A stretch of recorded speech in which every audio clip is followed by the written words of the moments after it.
Hello, boys and girls. Welcome to Mrs. Vandu's Math Movies. This is Course 2, Lesson 6-2, Percents, Fractions, and Decimals. So what we're going to be looking at in this lesson is converting between fractions, decimals, and percents. Okay, so first of all, let's look at this model and the key concept that we want to talk about here. The model at the right shows 21 out of 100 squares shaded. You can write the shaded part of the model as a fraction, a decimal, or a percent. So as a fraction, it's just 21 over 100.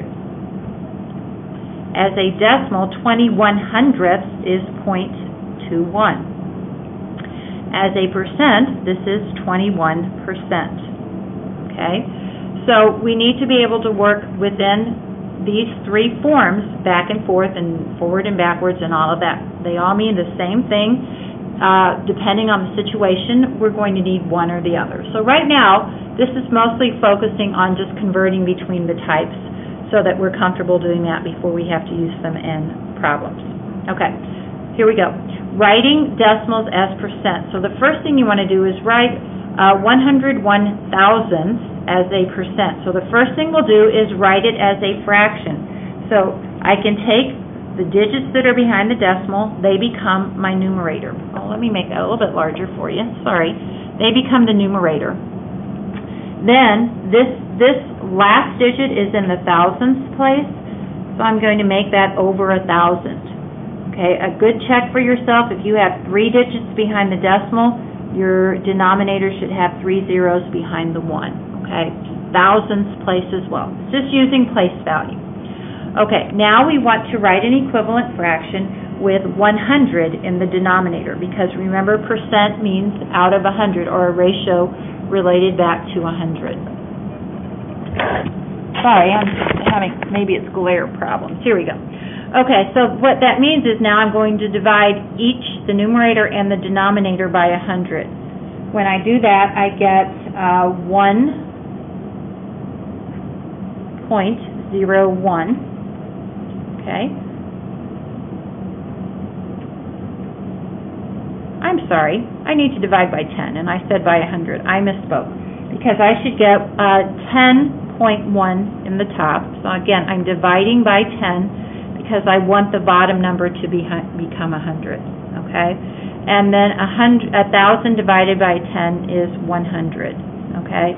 So this should be in the box. I just messed up my boxes. So 10.1 in the first box, 100 in the second box. Now, that gives me 10.1%. Because once I have something over 100, it gives me a quick and easy way to write a percent. Okay, let's look at our next one, writing percents as decimals. So we want to write 6.4% as a decimal. So the first thing I can do is write it as a fraction. That's going to be 6.4. If I'm going to drop the percent sign, I put 100 underneath it. Okay. Then I divide 6.4 by 100. Okay, a trick now. To divide by 100, you move your decimal point 2 places back to the left. So if it's here, 6.4 over 100, and I'm going to divide by 100, it moves the decimal point back here, and it gives you this number, 0.064. Okay, go ahead and double check that with a calculator if you want to, so you see. If you learn this little trick, though, for multiplying and dividing by 100, particularly dividing in this case, it's going to make your life so much easier. You'll have to do so much less pencil paper work or become so much less reliant on the calculator. Okay. Quick checks are here. Now or later, your choice. I'm moving on to example number 3 now. Writing percents as fractions. I'm going to make that slightly smaller. There we go, so that I can see the whole question. Write each percent as a fraction in simplest form. So again, I'm just going back to 12% means 12 over 100. And then I'm going to reduce to simplest form. So I'm going to divide 12 and 100 each by 4, so that gives me 3 over 25. Okay? Here, 45%, I'm going to write that as 45 over 100. Their greatest common factor for 45 and 100 is 5. 45 divided by 5 is 9, and 100 divided by 5 is 20. Okay, that's fairly straightforward, very much like things we have been working with recently.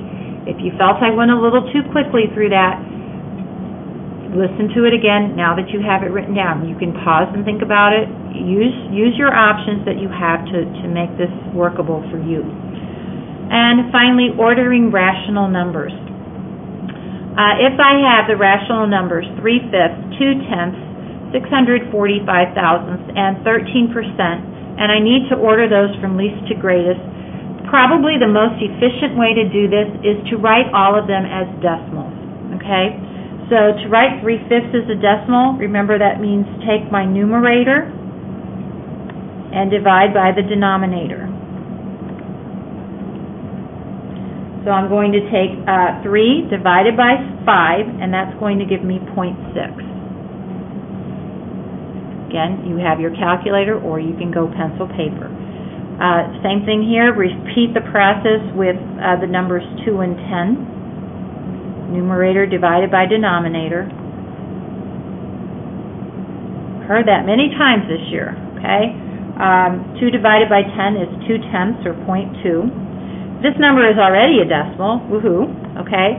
And to change a percent into a decimal, I'm going to move the decimal point 2 places to the left, okay? And it goes back to example number 2 that we did at the bottom of this paper, but if, on the first page. You can drop the percent sign, move your decimal point 2 places back to the left, you get 0.13. Okay? Now, if you think about them being on a number line, this actually puts them in order for you if you picture it this way.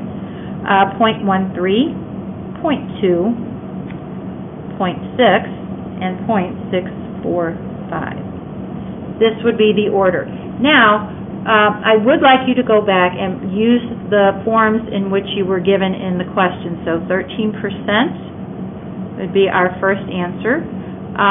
2/10, next, 3/5, and finally 645 thousandths. Oops.